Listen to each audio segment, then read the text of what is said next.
آپ صلی اللہ علیہ وسلم فرما رہے تھے کہ تمام اعمال کا دار و مدار نیت پر ہے،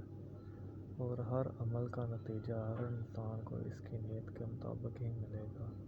بس جس کی ہجرت ترک وطن دولت دنیا حاصل کرنے کے لیے ہو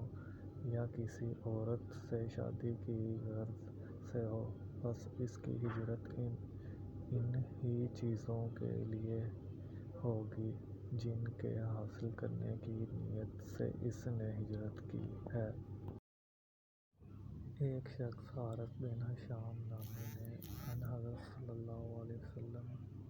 سے سوال کیا تھا کہ حضور، آپ پر وحی کیسے نازل ہوتی ہے؟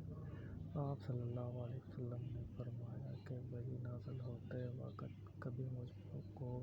گھنٹی کی سی آواز محسوس ہوتی ہے اور وحی کی یہ کیفیت مجھ پر بہت شاخ گزرتی ہے۔ جب یہ کیفیت ختم ہوتی ہے تو میرے دل و دماغ پر اس فرشتے کے ذریعے نازل شدہ وحی محفوظ ہو جاتی ہے، اور کسی وقت ایسا ہوتا ہے کہ فرشتہ بے شکل انسان میرے پاس آتا ہے اور مجھ سے کلام کرتا ہے، بس میں اس کا کہا ہوا یاد رکھ لیتا ہوں۔ حضرت عائشہ رضی اللہ تعالیٰ عنہا کا بیان ہے کہ میں نے سخت کڑک کی سردی میں ان حضرت صلی اللہ علیہ وسلم کو دیکھا ہے کہ آپ صلی اللہ علیہ وسلم پر وحی نازل ہوئی، اور جب اس کا سلسلہ موقوف ہوا تو آپ صلی اللہ علیہ وسلم کی پیشانی پسینے سے شرابور تھی۔